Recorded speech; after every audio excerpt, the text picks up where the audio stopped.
Selamat datang saudara-saudari. Hari ini kita mau bersambung dalam babak 25 Kisah Rasul-Rasul. Paulus minta diadili oleh Kaisar. 3 hari setelah Governor Festus tiba di daerah itu, dia pergi dari Kaisarea ke Yerusalem. Di situ, ketua-ketua imam dan pemimpin orang Yahudi mengemukakan tuduhan mereka terhadap Paulus. Mereka memohon pertolongan Festus supaya menghantar Paulus ke Yerusalem kerana mereka sudah berkomplot untuk membunuh dia di perjalanan. Tetapi Festus menjawab, Paulus ditahan di Kaisarea dan saya sendiri pun akan segera kembali ke sana. Biarlah pemimpin-pemimpin kamu pergi dengan saya ke Kaisarea lalu mendakwa dia jika dia memang bersalah. Festus tinggal di Yerusalem kira-kira 8 atau 10 hari lagi. Lalu dia kembali ke Kaisarea. Keesokan harinya dia duduk sebagai hakim di mahkamah dan memberikan perintah supaya Paulus dibawa menghadap.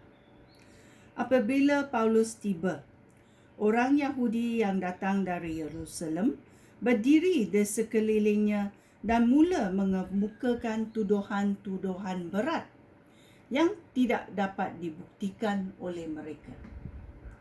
Tetapi Paulus membela diri dengan berkata, saya tidak bersalah terhadap Taurat Musa atau terhadap rumah Tuhan ataupun terhadap Kaisar Roma. Tetapi Festus hendak mengambil hati orang Yahudi. Oleh itu dia bertanya kepada Paulus, maukah kamu pergi ke Yerusalem supaya saya boleh mengadili kamu di sana? Paulus menjawab, saya berdiri di hadapan mahkamah Kaisar Roma dan di sinilah saya harus diadili. Tuan sendiri tahu bahawa saya tidak bersalah terhadap orang Yahudi.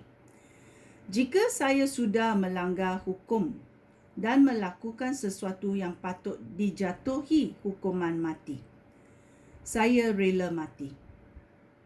Tetapi jika tuduhan mereka tidak benar, tidak seorang pun boleh menyerahkan saya kepada mereka.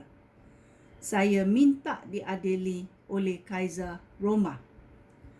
Setelah berunding dengan para penasihatnya, Festus menjawab, kerana kamu minta diadili oleh Kaisar Roma, kamu harus pergi menghadap Kaisar.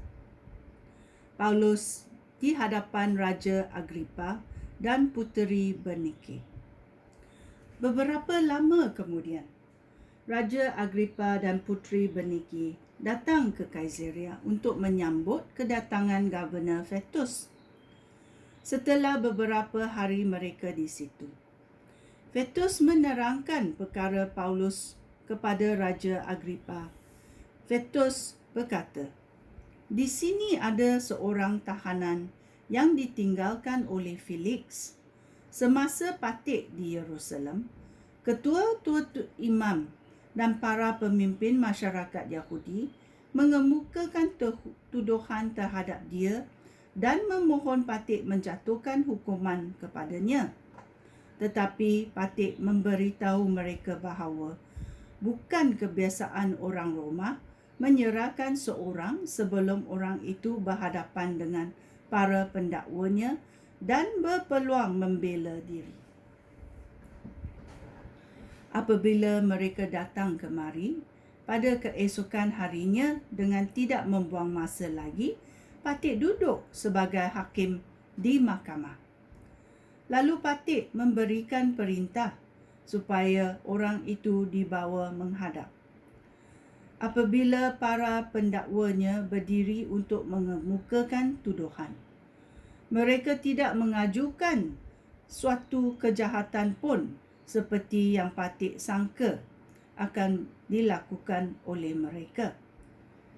Mereka hanya berdebat dengan dia tentang agama mereka sendiri dan tentang seorang bernama Yesus.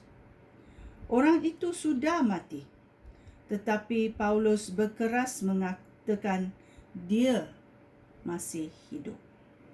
Patik tidak dapat mengambil keputusan tentang bagaimana Patik boleh mendapatkan keterangan lanjutnya tentang perkara itu. Oleh itu, Patik bertanya kepada Paulus sama ada dia mahu pergi ke Yerusalem untuk diadili di sana kerana tuduhan-tuduhan itu. Tetapi Paulus mengajukan rayuan supaya dia diadili oleh Kaisar dan supaya tetap ditahan sehingga perkaranya diputuskan. Oleh itu, Patik memberikan perintah supaya dia ditahan terus sehingga Patik mendapat peluang untuk menghantar dia ke Kaisar. Agrippa bertitah kepada Festus. Beta pun ingin mendengar orang itu. Esok tuanku akan mendengar dia, jawab Festus. Esoknya, Raja Agrippa dan Puteri Bernike datang lalu disambut dengan upacara kebesaran. Baginda berdua memasuki balai mahkamah bersama-sama para panglima angkatan perang dan orang terkemuka di kota itu. Dengan perintah Festus, Paulus dibawa menghadap. Lalu Festus berkata, "Tuanku Raja Agrippa dan para hadirin, orang di hadapan Patik ini didakwa oleh semua orang Yahudi, baik yang di Yerusalem maupun yang di sini. Mereka berteriak-teriak bahawa dia tidak layak hidup lebih lama lagi. Tetapi Patik tidak mendapat kesalahan apa pun yang dilakukannya, yang layak dihukum dengan hukuman mati. Kerana dia sudah mengajukan rayuan supaya diadili oleh Kaisar, Patik sudah mengambil keputusan untuk menghantar dia kepada Kaisar. Tetapi Patik belum mempunyai keterangan yang pasti tentang dirinya yang dapat Patik tuliskan dalam surat kepada Kaisar.